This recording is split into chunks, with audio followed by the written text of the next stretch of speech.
अल्लाहुम्मा सल्ली अला सय्यिदिना मुहम्मद या रब्बि सल्ली व सल्लिम। बिस्मिल्लाहिर्रहमानिर्रहीम अल्हम्दुलिल्लाहि नहमदुहु व नुसल्ली अला रसूलिल करीम। Lecture number 22। आज मैं इंशाअल्लाह सूरह फ़ातिहा को कंप्लीट करूँगा। सूरह फ़ातिहा में हमने तर्जमा और उसके जो ग्रामर के लिहाज से उसको हल कर चुके हैं हम। और ये जो आयत है इय्याका नअबुदु व इय्याका नस्तईन, इसकी तफसीर चल रही थी। इय्याका नअबुदु, हम तेरी ही इबादत करते हैं, व इय्याका नस्तईन, और हम सिर्फ तुझ ही से मदद तलब करते हैं। इबादत का मफ़हूम मैंने पिछले लेक्चर में बयान किया था कि इबादत के एक लुग़वी माना है जिसको डिक्शनरी में यानी लुग़त में कहते हैं ग़ुलामी। तो इस लिहाज से तो किसी की इताअत में कोई भी काम आप करें वो अमल इबादत कहलाएगा। किसी की भी ग़ुलामी इंसान कर सकता है। हम अपने वालिदैन के भी ग़ुलाम हैं, और हम नबी सल्लल्लाहु अलैहि वसल्लम के भी ग़ुलाम हैं, और हम अपने अकाबिर के बुज़ुर्गों के ग़ुलाम हैं। तो ये वाला माना में इबादत जो है शिरक नहीं है, क्योंकि इसका तो लुग़वी मतलब है ग़ुलामी। तो दूसरा इबादत का जो इस्तिलाही माना है, टर्म जो है इबादत की, जैसे नमाज एक इबादत है। मैंने बताया था कि हज वो लुग़त के एतबार से, जिहाद जो है लुग़त के एतबार से तो इबादत है, लेकिन जो एक इबादत की टर्म है ना इस्तिलाह, उस लिहाज से जिहाद इबादत नहीं है। उस लिहाज से नमाज इबादत है, रोज़ा इबादत है, हज इबादत है। इसकी मैंने बहुत सारी मिसालें दी थी। ये फ़र्क इसलिए ज़रूरी है कि इबादत जिसको इस्तिलाह में इबादत कहते हैं वो अल्लाह के अलावा किसी और के लिए करेंगे तो आप काफिर हो जाएंगे। वो सिर्फ अल्लाह की जायज़ है। जैसे हिंदू बुतों के सामने जाके झुकता है, ये एक मखसूस इबादत का एक ख़ास तरीक़ा है, जिसकी मैंने डेफिनेशन बयान की थी। अल-इतिक़ादु इबारतुन अल इतिक़ादी बि अन्नल माबूदी सल्ततन ग़ैबियतन यक़दिरु बिहा अलन नफ़इ व ज़ररि बिदूनि सबब फ़कुल्लु दुआइन व सनाइन व ताज़ीमिन यनशअ मिन हाज़ल इतिक़ादी फ़हिय इबादा। उर्दू में बता देता हूँ, दोबारा रिपीट कर देता हूँ, पिछले दर्स में भी रिपीट की थी कि किसी शख्सियत के बारे में आपका ये नज़रिया हो कि ये मुझे नफ़ा और नुकसान बग़ैर किसी सबब के पहुँचा सकता है, तो इस नज़रिए के साथ अगर आप किसी की ताज़ीम करते हैं या उसको पुकारते हैं, तो ये पुकार या ये ताज़ीम, चाहे वो जिस्म से ताज़ीम हो या ज़बान से उसकी तारीफ़ हो, तो इस जज्बे के साथ जब आप इसकी ताज़ीम करेंगे तो ये ताज़ीम इस्तिलाह में इबादत कहलाती है। जैसे हिंदू मंदिरों में करते हैं, ईसाई चर्च में जाके करते हैं, मुसलमान मस्जिदों में जाके करते हैं।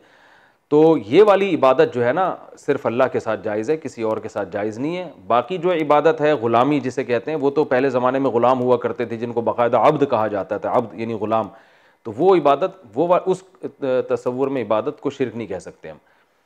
तो यानी ये वाली जो इबादत है, और कुरान में ये दोनों मानों में इस्तेमाल हुआ इबादत का लफ्ज़, लुग़वी माना में भी और इस्तिलाही माना में भी। तो यहाँ जो आ रहा है इय्याका नअबुद, हम तेरी ही इबादत करते हैं, यहाँ मुराद है टर्म जो है, जो इस्तिलाह है, जो हर मज़हब में कुछ इबादत के तरीक़े होते हैं। पारसियों के यहाँ आग की परस्तिश की जाती है, वो एक मखसूस तरीके से बैठ जाते हैं, तो ये अमल इबादत कहलाएगा। मुसलमान भी एक मखसूस तरीके से क़याम करते हैं, फिर रुकू करते हैं, फिर अल्लाह की ज़बान से तारीफ़ करते हैं, तो ये सारे आमाल जो है इबादत कहलाते हैं। तो अल्लाह ने फरमाया हम तेरी ही इबादत करते हैं, व इय्याका नस्तईन। अच्छा, ये इबादत की अक़साम भी मैं बता दूँ। इबादत जिस्म से भी होती है, जैसे नमाज और रोज़ा। रोज़े में अपने आप को आप भूखा प्यासा रखते हैं। इबादत माल से भी होती है, जैसे हज में आप अल्लाह के लिए माल खर्च करते हैं, ज़कात में अल्लाह के लिए माल खर्च किया जाता है। अब ज़कात में अगर आप जब किसी गरीब को खाना खिलाएंगे और दिल में ये जज्बा होगा कि मैं अल्लाह की इबादत कर रहा हूँ, यानी अल्लाह की ताज़ीम कर रहा हूँ, और इस जज्बे के साथ के नफ़ा और नुकसान का मालिक वही है, तो ये अमल आपका इबादत कहलाएगा। लेकिन वैसे ही आप किसी को 10 रुपये पकड़ा देते हैं तो ये अमल इबादत नहीं कहलाएगा। ये अल्लाह के लिए ना भी हो, ये मखलूक को खुश करने के लिए भी हो, तो एक गिफ्ट कहलाएगा। और इसमें अगर आप अल्लाह का हुक्म सामने रख के करेंगे कि अल्लाह ने हमें हुक्म दिया है कि ज़कात भी दो, सदका भी दो, खैरात भी दो, तो फिर ये अल्लाह का हुक्म समझ के जब करेंगे तो यही अमल क्या बन जाएगा? इबादत बन जाएगा। ज़कात भी आप देखें, चूँकि इबादत है, इसी वजह से नाबालिग बच्चा ज़कात नहीं दे सकता, क्योंकि इबादत का अहल जो है वो बालिग होता है, नाबालिग नहीं होता। नाबालिग अगर वो ज़कात देगा भी तो वो जायज़ नहीं है, वो वापस लेके उसके हवाले की जाएगी। तो ये तो फ़िक़ी हकाम है, फिर इसमें बहुत लंबी तफसील है कि किन बच्चों की तरफ से इबादत दुरुस्त होती है, किन की तरफ से नहीं होती, वो इस बहस में मैं नहीं जाता। तो ये खूब अच्छी तरह ज़हन में रखें, ज़कात माली भी होती है, इबादत माली भी होती है, जिस्मानी भी होती है। इबादत की एक किस्म कुर्बानी भी है। जानवर ज़बह करना। हर दौर में ऐसा होता था कि लोग अपने जो झूठे खुदा हैं ना, उनके नाम पे जानवर ज़बह करते थे, उनको खुश करने के लिए। तो जैसे बुतों के नाम पे बहुत से जानवरों को भेंट चढ़ाया जाता था, ज़बह किया जाता था बुतों के सामने। मकसद ये होता था कि ये बुत हमसे खुश हो जाएंगे कि हमने इनके लिए इतने सारे जानवरों को हलाक कर दिया। आगे उसका गोश्त खाएं ना खाएं ये एक अलग मसला होता था। तो इस्लाम ने भी जानवर की कुर्बानी का हुक्म दिया, लेकिन हुक्म दिया कि सिर्फ किसके लिए होगी, वो अल्लाह के लिए होगी। तो अगर कोई किसी मज़ार पे जाके जानवर ज़बह करता है उस बुज़ुर्ग को खुश करने के लिए, तो ये भी शिरक है। और वो ये आप ये नहीं कहेंगे आपने गैरुल्लाह के लिए इबादत की है, क्योंकि ये भी ताज़ीम का एक तरीक़ा है कि किसी के नाम पे जानवर काट देना। अब उस जानवर पे बेशक अल्लाह का नाम लिया जा रहा हो, लेकिन नीयत आपकी इस बुजुर्ग को खुश करना है। तो बुजुर्ग को खुश करने के लिए जब आपने जानवर काटा तो भी काफिर हो जाएगा इंसान, और वो जानवर भी हराम हो जाएगा, क्योंकि अल्लाह ने मना किया कुरान मजीद में और हदीस में, और इस पर पूरी उम्मत का इजमा है कि गैरुल्लाह के लिए जो जानवर कटेगा वो इस्लाम में हराम है, उसका गोश्त नहीं खा सकते आप, चाहे उस पर अल्लाह का नाम लिया। और अगर अल्लाह के अलावा बुजुर्ग का नाम ले लिया तो वो तो वैसे ही हराम है, वो तो फिर बिल्कुल ही हराम हो जाएगा। तो इसमें बाज़ लोग मुगालता भी करते हैं। बाज़ दफ़ा हम एक साहब को मैंने ये बात समझाई तो उन्होंने कहा हम तो बुज़ुर्ग आ रहे हैं हमारे, तो उनको खुश करने के लिए बकरा काट रहे हैं, तो ताकि वो गोश्त खाएंगे तो खुश हो जाएंगे। तो याद रखें, अगर जानवर इसलिए काटा जा रहा है कि जानवर काट के इसका गोश्त बुज़ुर्ग को खिलाएंगे तो गोश्त खाने से वो खुश हो जाएंगे, तो इस अमल को इबादत नहीं कहेंगे, क्योंकि गोश्त खिलाना कोई इबादत का अमल तो नहीं है ना, वो तो किसी को भी खिलाएं। जानवर के गले पे छुरी, यानी जानवर को हलाक करने का मकसद ही बुजुर्ग को खुश करना है कि मैं ये आएंगे बोलेंगे देखो मेरे नाम पे कीमती चीज को कुर्बान कर दिया, ये अमल शिर्क कहलाएगा। क्योंकि गोश्त दुकान से भी खरीद के खिलाया जा सकता है, गोश्त काट के भी खिलाया जा सकता है, और गोश्त जो है वो और यानी जो है वो कोई हदिये में आपको दे दे तो वो भी खिलाया जा सकता है। तो जानवर कटेगा अल्लाह के लिए, गोश्त फिर आप जिसको चाहें खिलाएं। उसमें अगर किसी को खुश करने की नीयत हो, गरीब को खुश करूंगा, गोश्त खिलाएगा तो खुश हो जाएगा, वो खुशी वो अलग टाइप की खुशी है, इसलिए कि जो भी गोश्त खाएगा वो तो खुश होगा ना। जबकि जानवर के गले पे जो छुरी चलती है, तो जानवर को जो हलाक किया जाता है, तो ये सिर्फ अल्लाह के लिए किया जाएगा, अल्लाह को खुश करने के लिए। इसमें किसी बुजुर्ग की नीयत कर ली, किसी इंसान की नीयत कर ली, ये बिल्कुल कुफर है, हराम हो जाएगा। तो इसलिए मज़ारों पे जो बकरे कट रहे होते हैं ना, वो नहीं खाया करें, उनको मशकूक होते हैं। बाज़ दफ़ा मज़ार पे बकरे कटते हैं अल्लाह के लिए, लेकिन नीयत ये होती है कि बकरा तो हम अल्लाह के लिए काट रहे हैं, मगर जितने मुजाविर हैं उनको गोश्त खिलाएंगे। तो ये नीयत से क्या होगा कि वो ये शिरक तो नहीं है लेकिन बिदअत है, क्योंकि मज़ारों पे बकरे काट काट के लोगों को खिलाएंगे तो लोग तो और मज़ारों पे जाएंगे, तो मज़ारों पे मेले ठेले करना ये इस्लाम में हराम है। तो अब यहाँ भी ये रखें, ये बात जहन में रखें, इसी से एक और मसला हल हुआ कि दुनिया के हर मज़हब में जो इबादत है ना, जो इस्तिलाह में जिसको इबादत कहते हैं, इसके लिए उस मज़हब में तालीमात हैं, अपने तरीके से नहीं होती। जैसे हिंदुओं के एक ख़ास तरीके से इबादत होती है, और जो सूरज की इबादत करते हैं उनके ख़ास तरीके से, तो इस्लाम में भी एक मखसूस तरीके से इबादत है। इबादत दुनिया के किसी भी मज़हब में अपने तरीके से नहीं होती, जो मज़हब ने गाइडेंस की होती है उसी तरीके से होती है। तो इस्लाम ने तो बिल्कुल वाज़ेह गाइडेंस की है। मिसाल के तौर पर रोज़ा जब आप रखते हैं तो सुबह सादिक से लेकर गुरूब आफ्ताब तक। अब अगर कोई रोज़ा रखना चाहे कि मैं गुरूब आफ्ताब तक नहीं, मैं 8 बजे तक बल्कि इशा तक मैं रोज़े को बढ़ाऊंगा, तो वो कलअदम है, उसकी कोई हैसियत नहीं है, बल्कि वो सवाब की नीयत से करेंगे तो बिदअत बन जाएगी वो। तो इसी तरह याद रखें, 5 नमाजें फ़र्ज़ हैं, मकरू वक्त में आप नमाज नहीं पढ़ सकते, 1 रकत में 2 से ज़्यादा सजदे नहीं कर सकते। हज आप सिर्फ ज़िलहिज्जा में कर सकते हैं, शव्वाल में नहीं होता हज, ठीक है ना। फिर हज में आप 7 चक्कर लगाएंगे तो एक तवाफ़ मुकम्मल होगा, 6 चक्कर या 8 चक्कर का तवाफ़ नहीं होता। तवाफ़ में आपने इस तरह घूमना है, इस तरह नहीं घूमना। तो इसी तरह याद रखें कि कुर्बानी भी जो है ना, कुर्बानी ये भी एक इबादत है। तो इसमें बकरा कब काटना है, कितने दिन में काटना है, ये भी अल्लाह के बताए हुए तरीके के मुताबिक होगी तो सवाब होगा, वरना ये अमल बिदअत बन जाएगा। तो इस्लाम ने हमें बताया है कि जानवर जो कुर्बान करना है वो बकरा ईद के 3 दिनों में, चौथे दिन आप कुर्बान करेंगे या 5वें दिन करेंगे वो कलअदम है, उसकी कोई हैसियत नहीं है। तो बकरा ईद के 3 दिनों में जानवर कुर्बान करना जायज़ है, यानी इबादत है ये अमल। जैसे फजर की नमाज का एक मखसूस टाइम है ना, सूरज तुलू हो गया तो फजर की नमाज कज़ा हो गई, और या मकरू वक्त में तो बिल्कुल ही जायज़ नहीं है। तो जानवर काटना भी जो इबादत है उसका एक मखसूस टाइम है, एक बकरा ईद के 3 दिनों में, एक जब बच्चा पैदा होता है तो अकीके में 2 बकरे आप काट सकते हैं, और तीसरा अल्लाह ने जो जानवर काटने को इबादत करार दिया है वो हज और उम्रे के मौके पे, सॉरी हज के मौके पे। दम में या शुक्राने के जो दम दिया जाता है। और चौथा मन्नत का, बल्कि मन्नत का भी इसमें शामिल नहीं है, मैं उसको अभी तफसील बताता हूँ। तो ये 3 किस्म के मौके हैं जिसमें जानवर काटना एक इबादत अमल है, अकीके में और हज के मौके पे और बकरीद के 3 दिनों में। इसके अलावा बकरे का जो सदक़े का हमारे यहाँ एक तसव्वुर है, ये जायज़ नहीं है, बिल्कुल बिदअत है। बकरा काटना कोई इबादत नहीं है, क्योंकि जो जानवर काटने की इबादत करार दिया गया इन्हीं दिनों में करार दिया गया। इसके अलावा हमें नहीं मिलता कि नबी सल्लल्लाहु अलैहि वसल्लम ने कभी बकरा काटा हो अल्लाह को खुश करने के लिए। बकरा काटे आप गोश्त खाने के लिए। तो आजकल सदके के बकरों के नाम पे जो कुछ हो रहा है ना, इसका इस्लाम में कोई तसव्वुर नहीं है। ये बड़े बड़े उलमा ने इस पर रद्द भी किया है, और लोग समझते हैं इस जानवर काटने से बलाएं टलती हैं। तो भाई जानवर काटना इबादत है ही नहीं, है तो एक जानवर पे जुल्म है। तो शरीयत ने इजाज़त दी है, भाई गोश्त खाना है तो काटो, गोश्त नहीं खाना तो मत काटो। लोग कहते हैं हम तो सदके का बकरा इसलिए काटते हैं कि गरीबों को गोश्त मिलेगा। तो ये लोगों की बात दुरुस्त नहीं है, इसलिए कि गरीब को गोश्त आप अगर कसाई से ख़रीद के देंगे तो वो सस्ता मिलेगा। बल्कि मैं इसको पूरी शुरू से बताता हूँ कि पहली बात यह कि गरीब पे सदका करना एक माली इबादत है। तो माल में सबसे बेहतर क्या है? कैश रकम देना, क्योंकि गरीब उससे अपनी हाजतें ज़्यादा अच्छी तरह से पूरी कर सकता है। तो जब आप कैश रकम देंगे तो उसको ज़्यादा फ़ायदा होगा। आपको कंपनी अगर सदके के बकरे देना शुरू कर दे तनख्वाह के तौर पर, तो आप परेशान, खुश होगे परेशान होगे। आप बोलोगे भाई मुझे पैसे दो, मेरे तो 10 मसले, मैं बकरे का क्या करूंगा? बकरे का तो सिर्फ मैं गोश्त खा सकता हूं काट के। तो कोई कंपनी अपने मुलाजमीन को बकरे काट के नहीं दे रही होती, तनख्वाह दे रही होती है। तो आप भी गरीब को क्या दें? पैसे दें सदके में। अगर आप ये समझते हैं, बाज़ लोग कहते हैं भाई पैसे देंगे तो वो बाज़ गरीब के सुट्टे में उड़ा देंगे, पान गुटके में उड़ा देंगे, राशन घर के उनके हालात सही नहीं होते, वो आवारा होते हैं, तो भाई दूसरा ऑप्शन है राशन डलवा दें। अभी जैसे कोरोना की वबा फैली हुई है तो लोग घरों में राशन डलवा रहे हैं ना, कि भाई खाने को रोटी मिले। अब इसमें अगर हम बकरे काट काट के लोगों को खिलाना शुरू कर देते तो गोश्त भी 20 गुना महंगा हो जाता और गरीब की हालत और पतली हो जाती, क्योंकि गोश्त को पकाएंगे किस में? ऑयल नहीं है। और फिर रोजाना रोटी खा सकता है, दाल खा सकता है इंसान, लेकिन रोजाना गोश्त नहीं खा सकता।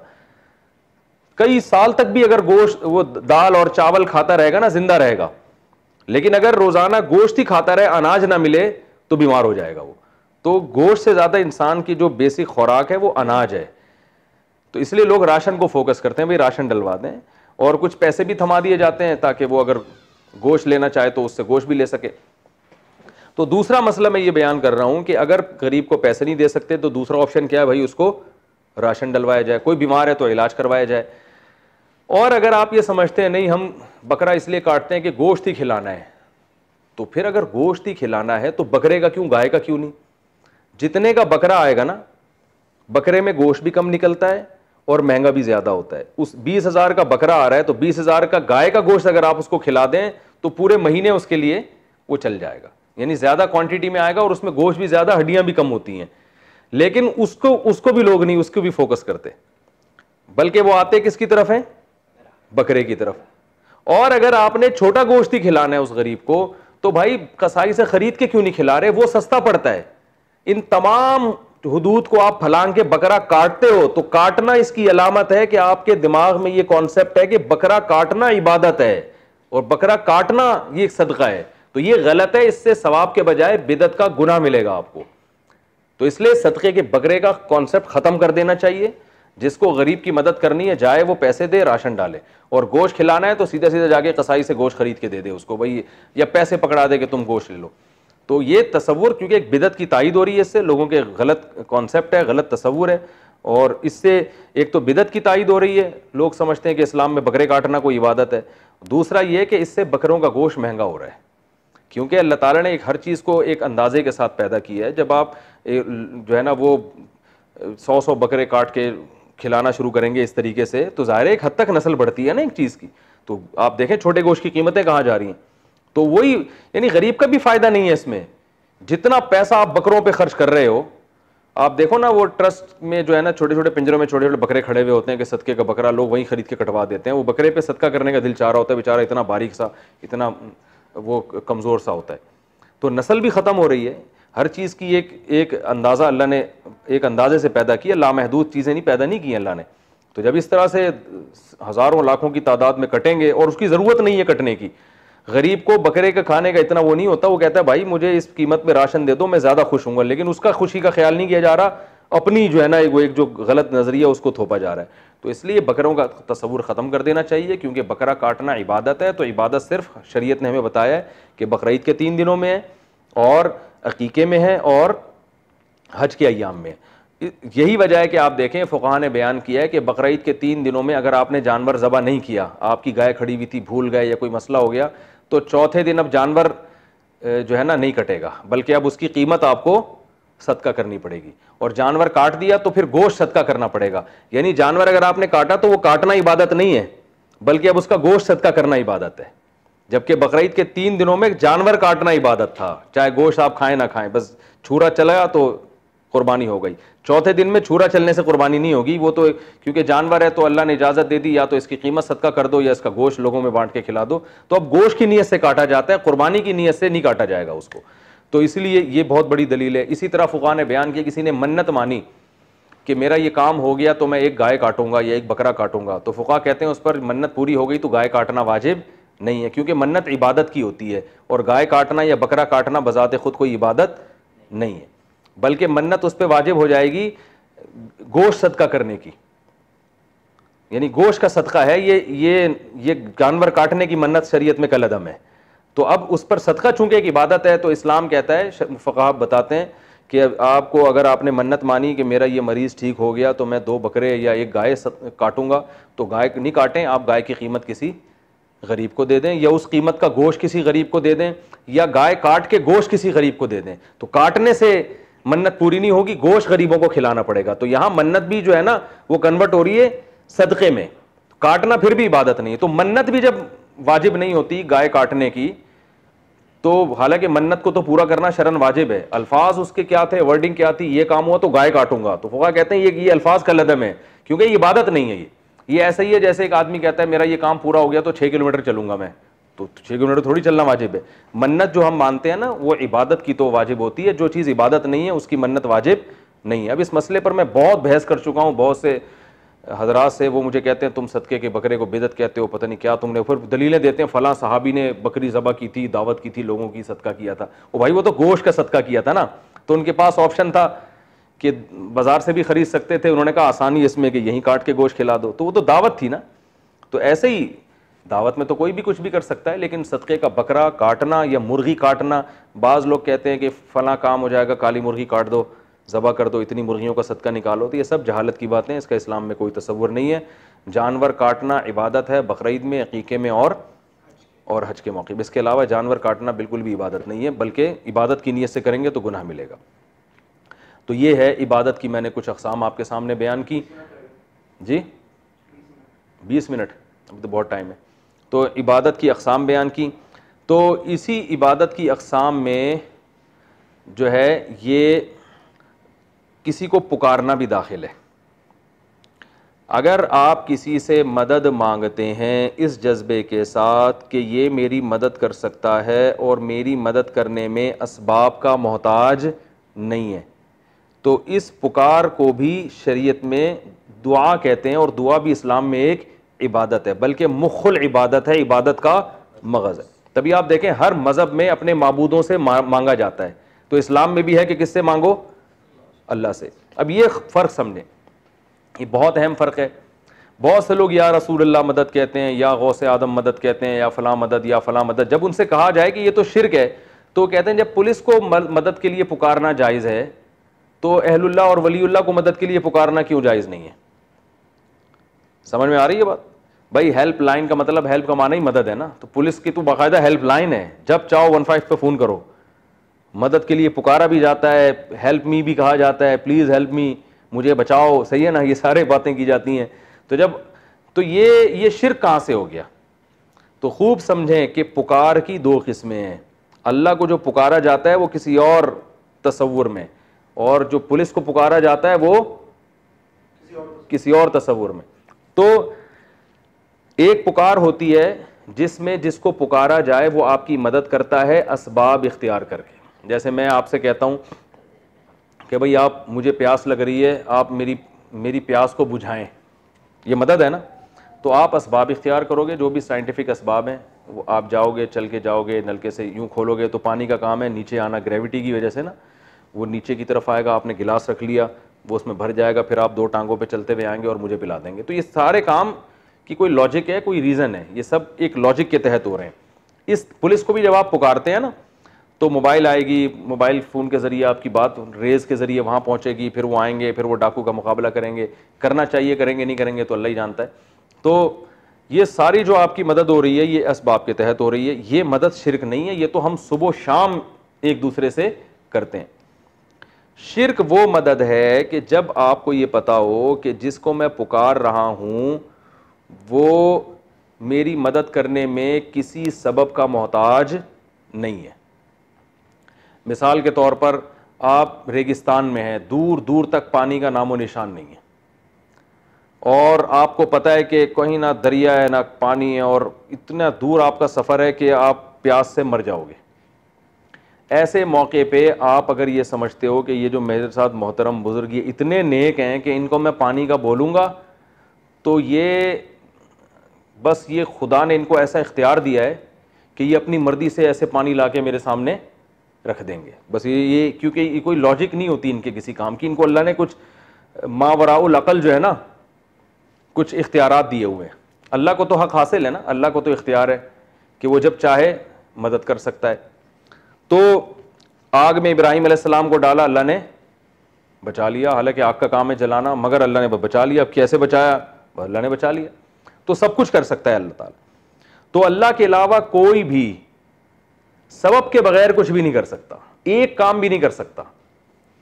अगर आपका ये किसी के बारे में भी नजरिया है कि ये कर सकता है, तो ये नहीं कि मुख्तार कुल कि सारे इख्तियारात अल्लाह ने दिए, सारे नहीं, एक इख्तियार भी अल्लाह ने ऐसा किसी को नहीं दिया कि वो असबाब से हटके आपके कोई काम कर दे, एक भी नहीं दिया है। मुख्तार कुल होना तो बहुत दूर की बात है। मुशरिकीन मक्का जिन बुतों की इबादत करते थे, उन बुतों के बारे में मुशरिकीन मक्का का ये ख्याल नहीं था कि हर बुत सब कुछ कर सकता है, बल्कि ये ख्याल था ये वाला बुत औलाद दे सकता है, ये वाला बारिश बरसा सकता है, ये वाले को बारिश का इख्तियार नहीं है और ये वाले को औलाद का इख्तियार नहीं है, ये सिर्फ औलाद दे सकता है, ये वाला सिर्फ रिस्क में बरकत दे सकता है। और मुशरिकीन ये भी कहते थे ये लोग ये काम खुद नहीं कर सकते, बल्कि इनको अल्लाह ने ये अथॉरिटी दी है। जैसे वजीर आज़म छोटी छोटी वजारतों में इख्तियारात बांट देता है ना कि पानी के वजीर तुम हो, तालीम के तुम हो, फलाने तुम हो, तो हम फिर डायरेक्ट वजीर आज़म के पास नहीं जाते बल्कि छोटे वजीर के पास जाते हैं ना। तो वो कहते थे अल्लाह ताला तो मुख्तार कुल है, लेकिन ये जो छोटे छोटे मुस्टंडे बैठे हुए हैं ना बुत, इनको अल्लाह ने अपनी ताकत, और असल इख्तियार अल्लाह ही के पास है, लेकिन अल्लाह ने इनके भी हैंड ओवर कर दिया है। तो कुरान में इस शिर्क की नफी है कि अल्लाह ने किसी एक चीज का इख्तियार भी किसी एक को भी नहीं दिया है, ना इनके पास खुद से है ना अल्लाह के देने से। अल्लाह ने दिया ही नहीं, ये काम अल्लाह करता ही नहीं है। तो इससे अंदाजा लगाओ कि हमारे जमाने के जो मुशरिकीन हैं वो ज्यादा खतरनाक हैं या मुशरिकीन मक्का ज्यादा खतरनाक थे? हमारे वाले कहते हैं कि अल्लाह ने सारे इख्तियारात दे दिए बुजुर्गों को, पैगंबरों को, जबकि ये उस जमाने में ये वाला शिर्क नहीं था। यानी नबी सल्लल्लाहु अलैहि वसल्लम के बारे में हमारे दौर के मुशरिकों का ख्याल ये है कि आप अल्लाह की अता से औलाद भी दे सकते हैं, अल्लाह की अता से बिगड़ी भी बना सकते हैं आप अल्लाह की अता से, जबकि अल्लाह कहते हैं मैंने ये एक भी चीज किसी को अता की नहीं है। जो कुछ जो भी करेगा असबाब के तहत करेगा, असबाब से हटके अगर करेगा तो मैं करूंगा, ये नहीं करेगा। बात आ रही है समझ में? तो वो सारे काम मैं करूंगा, ये नहीं करेंगे। तो इस कुरान में जगह जगह इस शिर्क की नफी है। तो आप अगर किसी को पुकारते हैं इस जज्बे के साथ कि ये मेरा फला काम बना देगा और ये बनाने में मुख्तार है, इसको अल्लाह ने हैंड ओवर कर दिया, अब ये अल्लाह से जो है ना, अल्लाह ने इसको मुकम्मल इख्तियार दे दिया है, तो एक काम के बारे में भी अगर आपका ये अकीदा नजरिया है ना, चाहे मोहम्मद सल्लल्लाहु अलैहि वसल्लम के बारे में भी क्यों ना, उसी वक्त आप काफिर हो जाओगे, पक्के काफिर, और आपके कुफ्र में शिर्क में किसी का इख्तिलाफ नहीं होगा, उसी वक्त काफिर हो जाएगा। क्योंकि अल्लाह कहता है मैंने दिया ही नहीं इख्तियार किसी को, जो कुछ जो भी करेगा वो असबाब के तहत करेगा, उसकी कोई लॉजिक होगी, चाहे वो पैगंबर हो चाहे वो फरिश्ते हो। यहां फिर हमारे दौर के मुशरिकीन ये कहते हैं कि क्यों नहीं दिए भाई अल्लाह ने इख्तियारात, अल्लाह ने फरिश्तों को इख्तियारात दिए ना बारिश बरसाने का, फला फरिश्ता बारिश बरसाता है, फला जो है ना वो दाने को गुठली को फाड़ के तनावर दरख्त बनाता है। ये इश्कालात किए जाते हैं। इसका जवाब ये है कि ये बात गलत है कि अल्लाह ने फरिश्ते को बारिश बरसाने का इख्तियार दिया है, ये गलत है। अल्लाह फरिश्ते से काम लेता है। इसकी मिसाल बड़ी प्यारी मिसाल उलमा ने दी है कि कलम के ज़रिए आप लिखते हैं, कलम को लिखने का इख्तियार देते नहीं। पेन जो है ना, आपने कोई भी तहरीर लिखनी है, बिस्मिल्लाह लिखनी है, तो आप जैसे जैसे पेन को घुमाओगे लिखेगा। तो पेन से आप काम तो ले रहे हैं, लेकिन पेन को ये इख्तियार नहीं कि खुद ही घूमना शुरू कर दे। यही वजह है कि जब लिखने का ऑर्डर किया जाएगा तो कलम को नहीं किया जाएगा, जिसके हाथ में कलम होगा उसको ऑर्डर किया जाएगा। तो अल्लाह बारिश बरसाते हैं फरिश्तों के जरिए, फरिश्तों को इख्तियारात नहीं है। बिल्कुल फरिश्ता अल्लाह के हाथ में ऐसे है जैसे कलम कातिब के हाथ में होता है, राइटर के हाथ में होता है। तो यही वजह है कि हम फरिश्तों को कभी नहीं पुकारते कि हमें औलाद दो, हमें ये दो। हमको पता है भाई फरिश्ते को तो इख्तियार है ही नहीं। बात आ रही है समझ में? ये बहुत अहम टॉपिक है, इसको अच्छी तरह समझें। शिर्क का मफहूम ही लोगों को मालूम नहीं है। तो ये खालिसतन किसका इख्तियार है? अल्लाह का इख्तियार है। औलाद देने का भी, जो भी काम जिनमें कोई, देखो डॉक्टर के पास जाते हैं, मियाँ बीवी, भाई औलाद नहीं हो रही, डॉक्टर दवाएं दे देगा सब कुछ, के बाद आजिज़ आएगा भाई नहीं हो सकती आपकी औलाद, क्या करें? तो हम किसको पुकारते हैं? अल्लाह को। अगर ज़करिया अलैहिस्सलाम हकीम या डॉक्टर के पास जाते हैं बुढ़ापे में अपनी बांझ बीवी को लेके, तो हकीम दरवाज़ा बंद कर लेता, बोलता भाई क्या हो गया, एक तो बूढ़े हो गए, इसमें तो जो जिनके जवानी में औलाद हुई हो उनके इस उम्र में नहीं होती, और दूसरा आपकी बीवी वैसे भी बांझ है और बूढ़ी भी हो गई, तो इम्पॉसिबल, यही कह देता ना। तो इसलिए ज़करिया अलैहिस्सलाम किसी हकीम के पास नहीं गए। अगर जाते तो ये शिर्क था, वो समझते कि ये इसको इख्तियार दिया है, अल्लाह को पुकार रहे हैं, तो अल्लाह ने कहा मैं दे सकता हूं।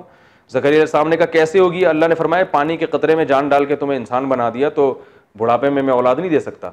तो अल्लाह बगैर बाप के भी पैदा कर सकता है, बगैर माँ बाप के आदम को पैदा किया उसने, वो कुछ करने के लिए किसी सुगरे कुबरे और ताने बाने मिलाने का मोहताज नहीं है। तो इस किस्म के काम का अल्लाह ने किसी एक को भी इख्तियार नहीं दिया है कि वो एक काम भी कर सके। तो अब क्या है, खूब अच्छी तरह समझे। लोग कहते हैं फरिश्ते जो हैं उनसे भी तो काम लिया जाता है, तो फरिश्तों से काम लिया जाता है, उनको इख्तियारात नहीं दिए। फिर बाज लोग मोजज़ों की मिसाल देते हैं कि नबी सल्लल्लाहु अलैहि वसल्लम ने चांद के 2 टुकड़े कर दिए। अब आप बताओ, यहां बैठे बैठे चांद के 2 टुकड़े करना कोई साइंसदान मानेगा इसको? ये तो असबाब से हटकर है ना। तो जब अल्लाह ने नबी को चांद के 2 टुकड़े करने का इख्तियार दिया, आप सल्लल्लाहु अलैहि वसल्लम ने अपनी उंगलियां मुबारक पानी में डाली, पानी उबलने लगा, फैल गया बहुत ज्यादा। एक प्याला आपने दूध का पिया और सारे सहाबा को पिलाया और वो दूध कम नहीं हुआ, तो इसकी कोई साइंटिफिक लॉजिक है? कोई लॉजिक नहीं है ना। तो कहना जब नबी को अल्लाह ने इस किस्म के इख्तियारात दिए थे चांद के 2 टुकड़े करने के, इसी तरह मूसा अलैहिस्सलाम लाठी जमीन पर डालते थे सांप बन जाती थी, तो लाठी का सांप बनना तो इलॉजिकल है ना। तो जब अल्लाह ने नबी हजरत मूसा को लाठी को सांप बनाने का इख्तियार दिया, तो हमारे नबी को औलाद देने का इख्तियार क्यों नहीं दिया? तो ये शिर्क नहीं है, तो ये गलत है। बात यह है कि नबी के पास ये कतन इख्तियार नहीं होता कि वो चांद के 2 टुकड़े कर दें, ना नबी को ये इख्तियार होता है कि वो लाठी को सांप बना दें, ये मुमकिन नहीं है। अगर हजरत मूसा को ये इख्तियार होता कि लाठी को सांप बना दें, तो हर दफा लाठी को फेंकने से पहले अल्लाह से परमिशन ना लेते हो। पहली दफा जब कोहे तूर में अल्लाह से मुलाकात हुई, तो अल्लाह ने मूसा अलैहिस्सलाम से कहा ये लाठी को जमीन पे डालें। जब वो जमीन पे डाला, वो सांप बन के दौड़ने लगी, मूसा अलैहिस्सलाम पीछे मुड़ के भाग गए खौफ की वजह से। अगर उन्होंने खुद बनाई होती या अल्लाह ने उनको इख्तियार दिया होता जब चाहो बना लो, तो खुद खौफ ज़्यादा थोड़ी होते, वो तो हैरान हो रहे थे ये हो क्या रहा है। अल्लाह ने क्या फरमाया, खुदहा वला तखफ सनुईदुहा सीरतहल ऊला, ए मूसा इसको तू दोबारा पकड़ ले, हम इसको दोबारा वापस पिछली कंडीशन में ले आएंगे। तो यहां लाठी को सांप भी अल्लाह बना रहा है, पुरानी कंडीशन में भी कौन ला रहा है? अल्लाह ला रहा है। तो हर जगह ऐसी, मैं डिटेल में जाऊंगा, जितने मोजज़े हैं सब में अल्लाह ही कर रहा है वो। तो हजरत मूसा ईसा अलैहिस्सलाम जो मुर्दे को फूंक मार रहे हैं, सिर्फ फूंक मार रहे हैं, जिंदा कौन कर रहा है? अल्लाह कर रहा है। फूंक मारने की तो लॉजिक है, लेकिन जिंदा करने की लॉजिक वो अल्लाह कर रहा है। तो इसी तरह याद रखो, जब नबी सल्लल्लाहु अलैहि वसल्लम ने चांद को यूं करके इशारा किया, तो यह आप सल्लल्लाहु अलैहि वसल्लम ने 2 टुकड़े नहीं किए, ये किसने किए हैं? अल्लाह ने किए हैं। किसी बशर को अल्लाह ने ऐसे इख्तियारात नहीं दिए, ये अल्लाह ने अपनी ताकत और कुदरत से किए हैं। तो मोजज़े में भी और करामत में भी, जो अहलुल्लाह वलीउल्लाह की जो करामत होती है ना, उसमें भी इरादा अल्लाह का होता है, हाथ पैगंबर का या वलीउल्लाह का इस्तेमाल हो रहा होता है। ये यानी उस अपना उनका इरादा नहीं होता, ना उनको ये इख्तियार होता है। इस पर फिर एक इश्काल होगा, वो इश्काल ये होता है कि कुरान में तो ये भी आता है कि हज़रत जिब्रील अलैहिस्सलाम आए और हज़रत मरियम से कहा कि इंसानी शक्ल में आए। हज़रत मरियम घबरा गई कि ये मर्द कैसे? तो उन्होंने फरमाया कि मैं अल्लाह का फ़रिश्ता हूँ, लिया हबा लकी गुलामन ज़किया, मैं इसलिए आया हूँ ताकि आपको एक नेक बेटा अता कर दूँ। तो मुशरिकीन ये कहते हैं कि देखो फरिश्ता खुद अता कर रहा है, इसका मतलब अल्लाह ने फरिश्ते को ये इख्तियार दिया है कि वो बेटा भी दे सकता है। अब औरत के बगैर शौहर के बेटा, ये लॉजिकल है, ये इलॉजिकल है? बोलो ना भाई, कोई साइंटिफिक लॉजिक नहीं बनती ना। तो पता ये चला कि जब फरिश्ता वो अपनी, अल्लाह ने उसको ये इख्तियार दे दिया कि मरियम को जाके बेटा दे दो, तो मोहम्मद सल्लल्लाहु अलैहि वसल्लम का मकाम तो जिब्रील से भी बुलंद है, उनको अल्लाह ने क्यों इख्तियार नहीं दिया? इसका जवाब समझें कि ये निस्बत मजाजी है। हजरत जिब्रील अलैहिस्सलाम जो कह रहे हैं मैं तुझे बेटा अता कर दूं, मतलब ये नहीं है कि मैं अता कर दूं। अता कौन करेगा? मैं करूंगा। मैं चूंकि सिर्फ फूंक मारूंगा तेरे रहम में तो जरिया बन रहा हूं, तो मजाजन मैंने अपनी तरफ निस्बत कर दी। ये उर्फ में ऐसा होता है कि एक आदमी एक चीज का जरिया बन रहा होता है। जैसे हम जब कलम से लिख रहे होते हैं एक चीज, कलम को इख्तियार नहीं होता, लेकिन हम कहते हैं ये कलम की तहरीर है, ये कलम ने लिखा है। नहीं यारी बात, कलम ने तो आज कमाल कर दिया, ऐसा मजमून लिखा है, तो लिखा तो कलम ने थोड़ी, राइटर का कमाल होता है। कलम तो जिधर घुमाओ उधर को घूम रहा है वो। तो ये मजाजी निस्बत है। इसकी दलील खुद कुरान ही से साबित है। कुरान में आता है कि अल्लाह ताला फरमाते हैं कि या अय्युहन नबिय्यु लिमा तुहर्रिमु मा अहल्लल्लाहु लका, ए नबी जिस चीज को अल्लाह ने हलाल कर दिया आप क्यों हराम कर रहे हैं? यानी आपको अल्लाह के हलाल को हराम करने का इख्तियार नहीं है। दूसरी जगह कुरान में आता है कि हलाल और हराम करने का इख्तियार सिर्फ किसके पास है? अल्लाह के पास है, बहुत वजाहत के साथ है। लेकिन दूसरी तरफ कुरान में यह भी आता है युहिल्लु लहुमुत तय्यिबात व युहर्रिमु अलैहिमुल खबाइस, के नबी जो हमने भेजे हैं इनका काम यह है कि ये नापाक चीजों को हराम कर देंगे और पाक चीजों को हलाल। एक तरफ कुरान कह रहे हैं हलाल और हराम सिर्फ मैं करता हूं, नबी नहीं करते। एक तरफ कुरान कह रहे हैं ये हराम करेंगे। तो बात यह कि अल्लाह जब हलाल करेगा या हराम करेगा तो किसकी जबान के जरिए? नबी के जरिए हमें पता चलेगा ना ये हलाल है। तो नबी चूंकि जरिया बन रहे हैं तो मजाजन उनकी तरफ निस्बत कर दी है। इसको कहते हैं शॉर्टकट, और ये उर्फ में होता है। हम कहते हैं गाड़ी पंचर हो गई, हालांकि गाड़ी का टायर पंचर हुआ होता है ना। लोग कहते हैं ना दावत में मैं बिरयानी की 3 प्लेटें खा गया।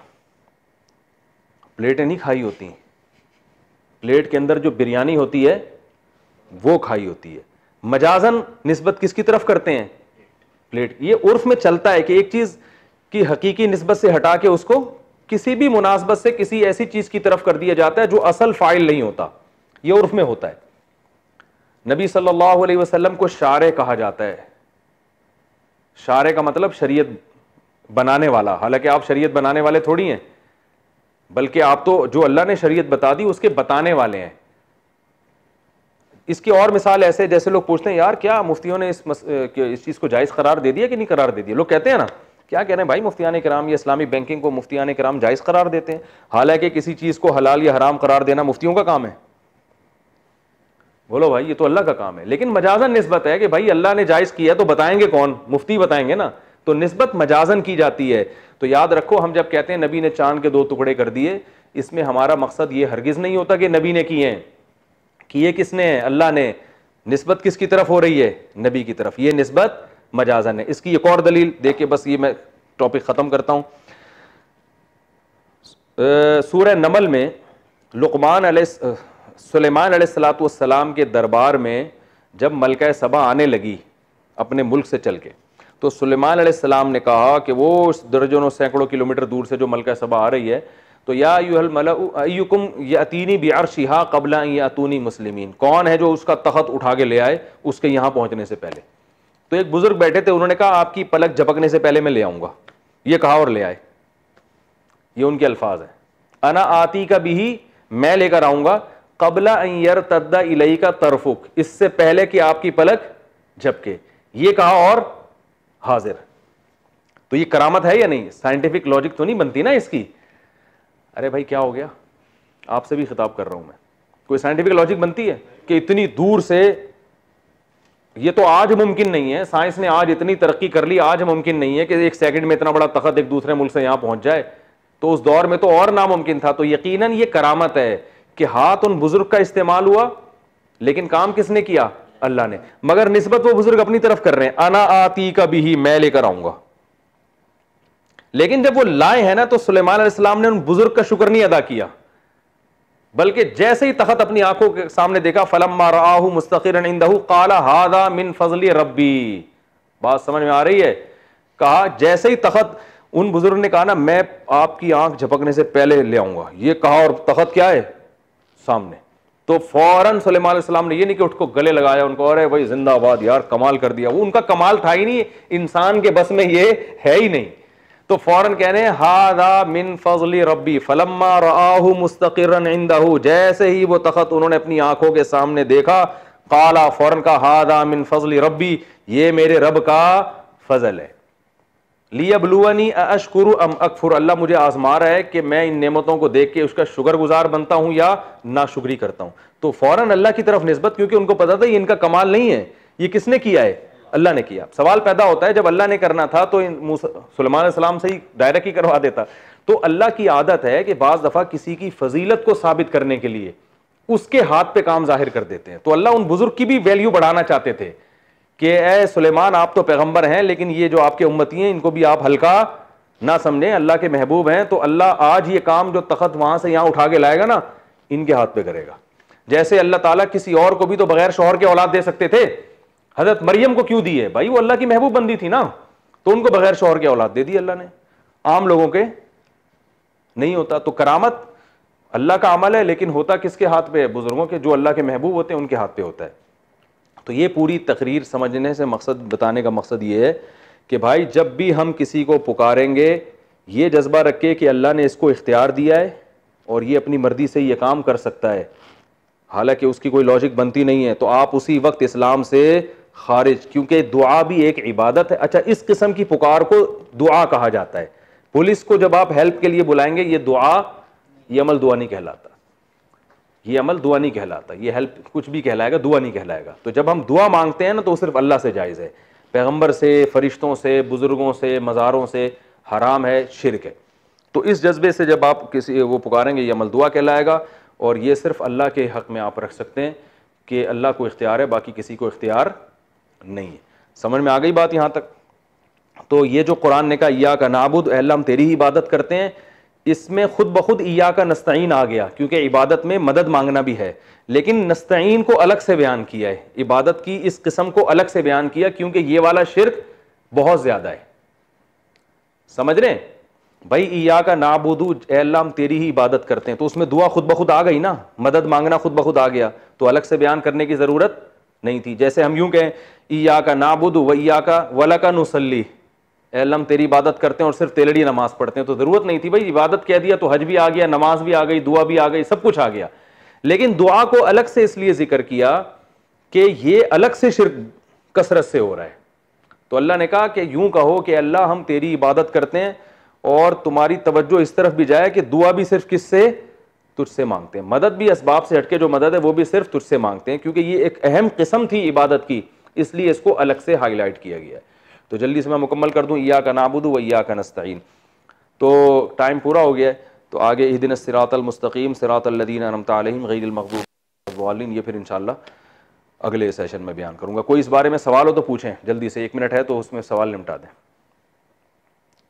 कोई बात है जहन में? क्लियर हो गया ये टॉपिक तौहीद का, ख़ानदानी हो गया? वसीले का इससे कोई ताल्लुक़ नहीं है। चलें फिर वो अगले, मैं वसीले पर भी बात करूंगा, वसीला शिर्क है या नहीं, अगले